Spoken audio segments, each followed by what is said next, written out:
अस्सलाम वालेकुम रहमतुल्लाह। मोहम्मद नदीम ऑफिशियल में खुश आमदेद। उम्मीद आप सब खैरियत से होंगे। आज जो मेरी वीडियो का टॉपिक है वो नूरी और नारी जन्नात के मुतालिक है कि नूरी और नारी जन्नात में क्या फ़र्क है। वीडियो शुरू करने से पहले अगर अभी तक आपने मेरे चैनल को सब्सक्राइब नहीं किया, मेरे चैनल को सब्सक्राइब कर दें और घंटी के बटन को दबा दें। अब चलते हैं वीडियो की तरफ। अक्सर आपने सुना होगा कि लोग कहते हैं कि नूरी जन्नात और नारी जन्नात। जो नूरी जन्नात होते हैं वो कुरान पाक किताबें होते हैं।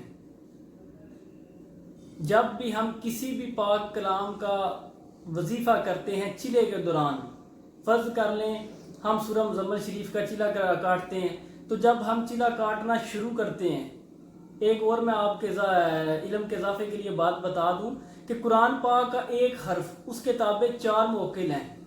जो मोकिल हैं वो फरिश्ते की एक किस्म है, वो जन्नात से बहुत ज़्यादा हट के और ताकतवर होते हैं। जन्नात बहुत निचले दर्जे के हैं। जब बंदा सूरह मुज़म्मिल शरीफ का चिला काटना शुरू करता है तो जो सूरह मुज़म्मिल शरीफ के मोकिल होते हैं वो जाके जन्नात की बस्ती में जाके मुनादी करते हैं, एक ऐलान करते हैं कि फ़लाँ बिन फ़लाँ अल्लाह की कलाम पढ़ रहा है, तुम्हें अल्लाह की कलाम के आगे झुकना पड़ेगा, तुम्हें अल्लाह की कलाम के आगे हाज़िर होना पड़ेगा।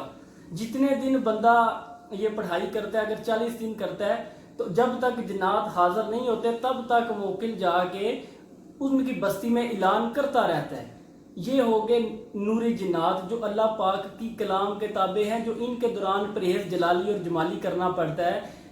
ये नूरी जन्नात हैं जो अल्लाह पाक की कलाम के ताबे हैं। और जो नारी जन्नात हैं, जब बंदा अपना ईमान ज़ाया कर लेता है, नारी जन्नात को काबू करने के लिए सबसे पहली जो शर्त है वो अपने ईमान को ज़ाया करने की है कि जब हम अपना ईमान ज़ाया करेंगे तब ही नारी जन्नात हमारे कब्ज़े में आएंगे। नारी जन्नात क्या है? नारी जन्नात वो है जो इब्लीस को मानते हैं, जो अपना सब कुछ इब्लीस को ही मानते हैं, उसी की इबादत करते हैं, उसी की पूजा करते हैं। जो जब कोई भी बंदा नारी जन्नात के लिए चिल्ला काटता है तो जो उसकी सबसे पहली शर्त ईमान ज़ाया करना, जो दूसरी शर्त है वो पलीती की हालत में बंदे का जिस्म पलीत हो। इसी शर्त के साथ बंदा चिल्ला काट सकता है कि बंदे पे गुस्ल वाजिब हो लेकिन बंदे ने गुस्ल ना किया हो, गुस्ल के बगैर ही बंदे ने वो चिल्ला काटना है। नारी जन्नात का जो काले जिला इल्म वाला है, जो बंदा उसकी पढ़ाई करता है तो उसमें क्या पढ़ा जाता है वो है लंबी एक बहस हो जाती है। उसमें शैतान को बढ़ाई दी जाती है।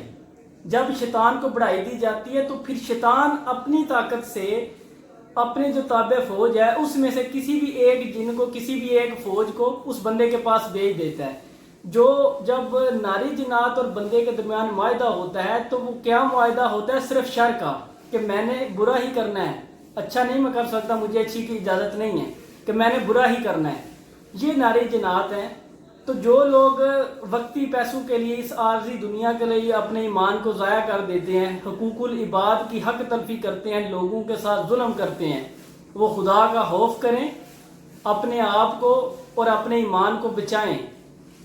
हमें पता भी है कि शैतान या इस दुनिया के जो इल्म है वो फना होने वाले हैं, लेकिन उसके बावजूद हम पैसों की लालच में लोगों के ऊपर जुल्म करते हैं। तो बराए मेहरबानी अपने आप को, जो लोग ये जुल्म करते हैं वो अपने आप को इन चीज़ों से बचाएं। इंशाल्लाह इसके आगे मैं मज़ीद वीडियो बनाऊंगा ताकि आपके इल्म में इजाफा हो। अगर आपको मेरी ये वीडियो अच्छी लगी है तो मेरी वीडियो को लाइक करें, शेयर करें, कमेंट करें और नई वीडियो आने तक के लिए अल्लाह हाफिज़।